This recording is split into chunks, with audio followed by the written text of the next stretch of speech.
চরমটা কেন বিছালে কাটাইলি দাদা এমন সাধের মানো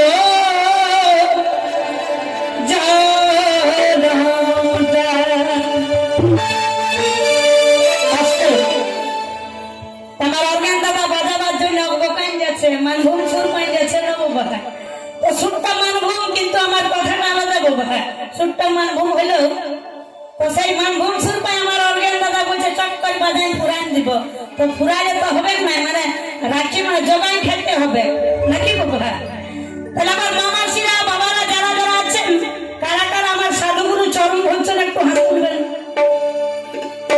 প্রেমানন্দ নিতাই করে একবার হরি বল তাই কবি কি বলছেন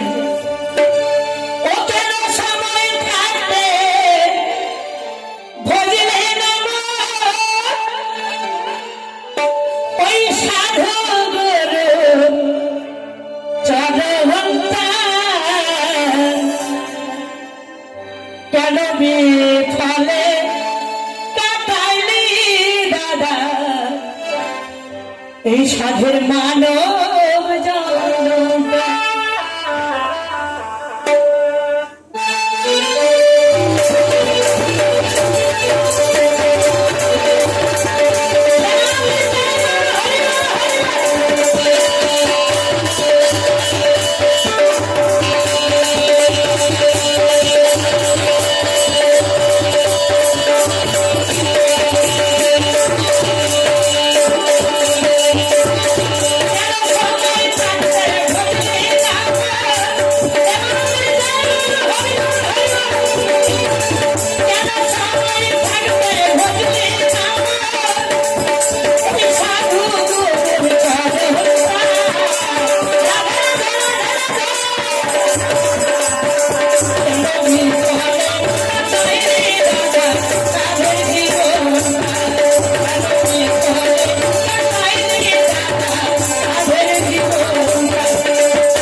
দরকার।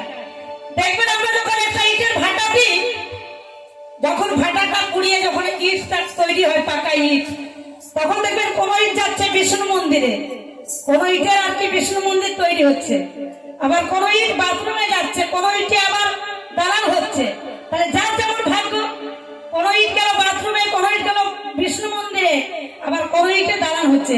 তা যে ইটটা বিষ্ণু মন্দিরে গেছে তারই কিন্তু ভাগ্যটা বলো ভালো, নাকি বাবা? তাই তো?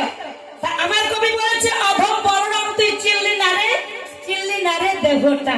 তাহলে আমরা নিজের দেহকে নিজেই চিনতে পারি না বাবা। তাই তো কবি বললেন যে আগুন মেরে করবি খেলা, আগুনে গলিস না রে।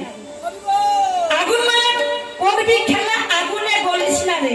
আগুনে খেলতে পারো নাই বাবা, কিন্তু যেন বলে না যায়।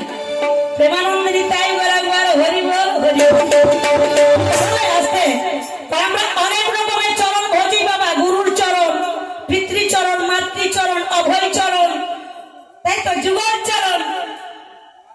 আমরা যদি একটা চরণ ভজতে পারি না সেটা তাই কাফি। কোন চরণটা জানেন? সেই চরণটার নাম হলো কাম চরণ। প্রেমানন্দের তাই হরি বল হরি বল। তাহলে সবারই মধ্যে আছে আমাদের কাম। কি বাবা কেউ বুকে হাত দিয়ে বলতে পারবেন যে আমার শরীরে কাম নেই? কি বাবা বলতে পারবেন? পারবেন না। তাহলে হাত তুলুন তো কার কার শরীরে কাম আছে। মা বাবাদেরকে সবাইকে বলি, সাধু বাবাদেরকে বলি, সাধু বাবাদেরও আছে, কিন্তু সাধু বাবারা একটু বসে আনে আর কি, আমরা বসে আনতে পারি না বাবু, মায়ার জীব তো, কলির জীব কি। তবে সাজতে পারলেই ভালো, নাকি? অরাজি প্রেম করতে গেলে ডিগবাজি মারবো। প্রেমানন্দ তাই বরাবর হরি বল হরি বল। তাই কবি কি বলছে দেখুন,